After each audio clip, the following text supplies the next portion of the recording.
আসসালামু আলাইকুম, সবাইকে স্বাগতম।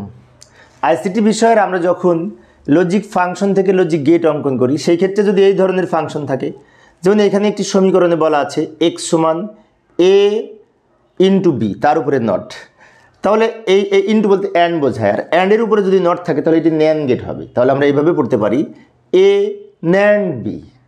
তো যাই হোক, এটি দ্বারা আমাদের একটি ন্যান্ড গেট তৈরি করতে হবে। তো আমরা জানি ন্যান্ড গেট হচ্ছে অ্যান্ডের সাথে নট যুক্ত করতে হবে। অ্যান্ড এবং নট একসাথে ন্যান্ড গেট হয়, তাই না? তো যাই, এখানে ইনপুট কিন্তু দুইটা, এ আর বি। এই যে এ একটা ইনপুট আর বি একটা ইনপুট, তো এ আর বি দুইটা ইনপুট, দুইটা মিলে কি হয়েছে, প্রথমে গুণ হয়েছে। তো এ নিচের গুণটুকুর জন্য আমরা অ্যান্ড গেট অঙ্কন করব, ডি এর মতো দেখতে অ্যান্ড গেট। এটা হচ্ছে অ্যান্ডের উপরে যেহেতু আবার এই দাগটা আছে, গুণের উপরে যেহেতু এই নটটা আছে, পূরক আছে, তো এই পূরকের জন্য এখানে নট যুক্ত করব। তাহলে এ এবং বি প্রথমে গুণ হলো, এই গুণ হলো, গুণের উপরে এই নটটার জন্য এই নটের প্রতীক হলো, এবং এই যে লাইনটা পেলাম এটি হচ্ছে এক্স সমান এন আর বি, এন অ্যান্ড বি। এই যে লক্ষ্য করি, প্রথমে কি হলো, এ আর বি গুণ হয়েছে, যে গুণ মানে এইটুকু, আর এই নটটার জন্য এই দাগটা হবে বা পূরক হবে। এখন এই ন্যান্ড গেট কিন্তু একটি সার্বজনীন লজিক গেট। ন্যান্ড গেট, নর গেট এগুলি কিন্তু সার্বজনীন লজিক গেট। এটি দুই বা ততোধিক ইনপুট থাকতে পারে, আউটপুট অবশ্যই একটা। তাহলে ইনপুট যদি দুইয়ের অধিক হয়, যেমন আমি আর একটা উদাহরণ দেখাচ্ছি, ইনপুট যদি এরকম তিন চলক হয়, এই যে এক্স সমান এ ন্যান্ড বি ন্যান্ড সি, যেহেতু উপরে নট আছে, তো এটি দ্বারা কীভাবে আঁকবো?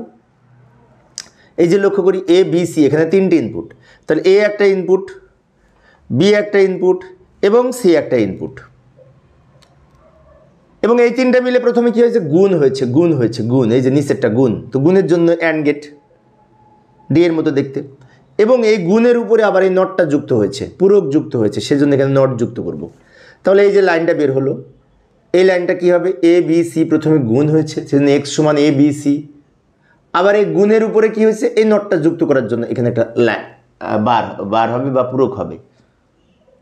অর্থাৎ এখানে এ বি সি তিন চলক বিশিষ্ট এটি একটি ন্যান্ড গেট, যেখানে এ বি সি তিনটে ইনপুট, তিনটা গুণ করে তার সাথে নট যুক্ত করে যে আউটপুটটা বের হয়েছে, এটি হচ্ছে এক্স সমান এ ন্যান্ড বি ন্যান্ড সি, অর্থাৎ এ ইন্টু বি ইন্টু সি, তার উপরে নট, মানে এ ন্যান্ড বি ন্যান্ড সি।